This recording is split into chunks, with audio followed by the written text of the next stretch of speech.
think you got started track. Yeah, no worries. We have a bit of time.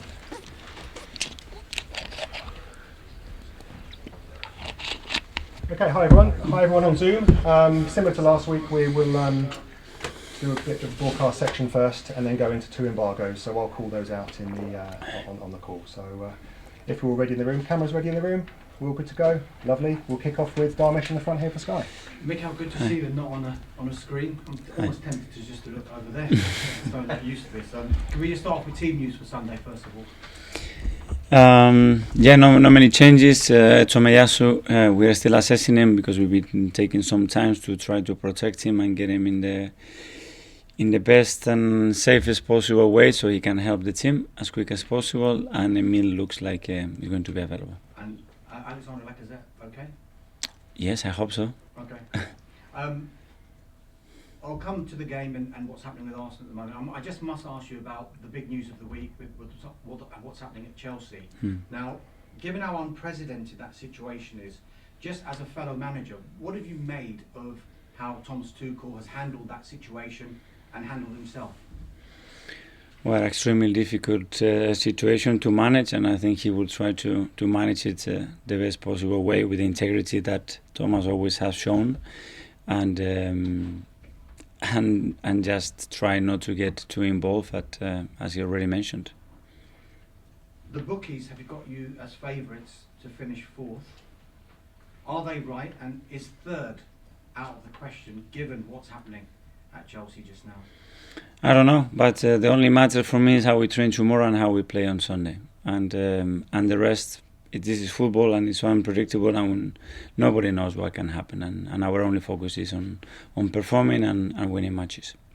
Just on Leicester, if you do win that game, it will be the first time since you've been here that it will be 5 Premier League victories in a row as Arsenal manager. Is that another sign of what you're building here, and a feeling of something special happening? Well, to be with the top teams, you have to win consistently, and you have to do it in a convincing way, and you need even more than those amount of victories, because there are teams in this league that they can do that for 10, 11, 12 or 18 times. So still the margin is pretty big. You've always spoken about the support that the board give you, particularly last summer as well.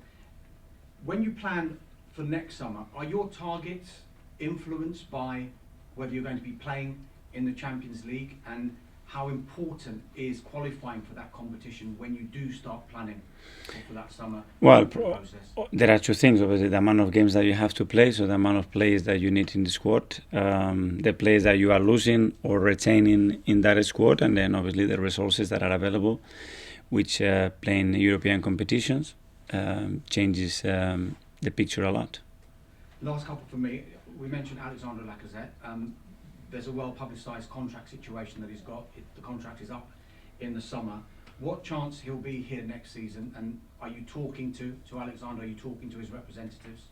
Yeah, we have discussed that, and I've been open that at the end of the season, once we know where we are, we're going to make the decision altogether. No decision yet, but... I don't want anybody thinking about something else that is not that, and the decision we agreed is to do it in the summer, and we are going to do it as soon as the season is finished. Just finally, for me, Arsenal announced that they've got a Ukraine supporters club now. Just give us your thoughts on that. That we have is great. That the club wants to show the solidarity and wants to show that we are all united, and even if we are not suffering the consequences in first hand, and it's impossible to be or even try to understand what is going through their skins, at least show that we care and somehow show a solidarity and appreciation to that people that is suffering. Thank you. Thank you. We'll go to Niv from the Premier League. Hi again. Good afternoon. Let's start with the most recent game, please, against Watford. What impressed you the most with the team performance, please? Well, the way we play at times, and how fluent and a threat we were in attacking moments. And at the end, what we had to suffer in the last few minutes, because this is the Premier League, and the moment you concede a goal and you are just a goal ahead, anything can happen. And we showed good composure and the ability to finish the game off. And in terms of opposition this weekend, Leicester, they won yesterday in Europe. Yeah. They're looking more consistent now, but in general, the season hasn't been as consistent as it goes before. What did you make of their season so far? Well, I agree that they've been much more consistent in terms of performances and results. It's a team that has come a long, long way, and I think Brendan and the coaching staff, they've done an exceptional work. They have a lot of injuries as well. I believe this season, plus the COVID issues that we all been, is a difficult mixture, and it's been difficult for all managers. But as you said, I think now we are in a better moment. And Arsenal look very resilient at the moment. How do you see the top four battle in general?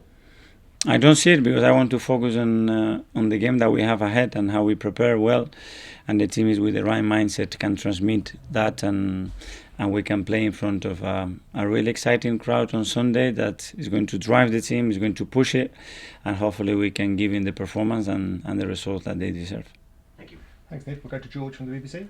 Thanks, Dan. Mikel, hello. Leicester won the FA Cup last season, but they're 12th in the league. Does that surprise you? I know they've won 4 in a row, but does it surprise you where they are? Are they better than that? The competition in this league it's incredibly tough, and again there are, as I said, injuries, there are performances, there are amount of games, and what we went through last year as well with the amount of main games that we have to play, everything pays a dividend at the end. But they are certainly a really, really good side.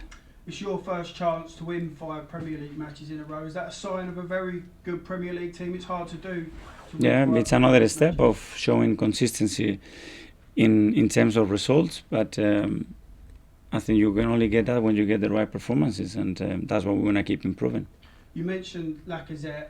Are you very happy with his performances, but he's not really getting the goals, is he? Are they going to come, the goals for him? Well, I think it's very, very close, and that's why we have to keep pushing him and giving him support, that he plays with that confidence that hopefully on Sunday he can do it. You mentioned the contract talks. Is that for everyone because you're all so focused on what's at stake, which is 4th place? And how is he happy to wait and discuss his options at the end of the season? That's a question for him, but obviously, we have to make decisions, and we make that decision to try to finalize that at the end of the season, and that's what we're gonna have to try to do. And just last one from me. When you let Aubameyang leave, did you know that Martinelli was ready to sort of fulfil that position? And how would you judge the last 2 or 3 months he's had since he's... Well, Gavi's playing a different position because Oba's certainly in the last few months he played much more as a 9, but Gavi has shown big signs of where he's moving. Certainly the capacity that he has to score goals and be a threat in the final thirds. And I think his contribution all around his game has been exceptional. So I think he totally deserves the amount of minutes that he's been playing. Thank you. Go to Art from the Athletic. Hi, Mikel. Hi. Around this time last year, we were speaking about Martinelli playing off the left, and you wanted him to be in the last line a lot more, and Xhaka helping with that, with him playing at left back. Is that why this year Tierney's not really overlapped as much from the left? Well, Kieran has to overlap when it's the moment to overlap, and he needs to become unpredictable and efficient every time he's in the final third in positions where his qualities can define football matches, and that's what we have to try to do as much as possible. Yeah, at the time you said it's a relationship that needs some work. How do you feel that relationship's grown since then? That is growing because the more they experience match situations, training situations together, that chemistry, that understanding those timings, those spaces, it will click more naturally, and I think this is happening. And a lot of people noticed Granit's been playing quite higher in midfield. I was just wondering, what did you see that you felt made you comfortable with making that tweak with him going a bit higher? I wouldn't say that it would make comfortable, but sometimes you have to take players from the comfort zone or open a different door to explore what the team will react like it, what the opposition will do when you do certain things, and then it's more unpredictable because if not, it's pretty easy to prepare the same thing against the same opposition. And just on Emil, I know he's been quite unlucky the last couple of weeks. How is he physically?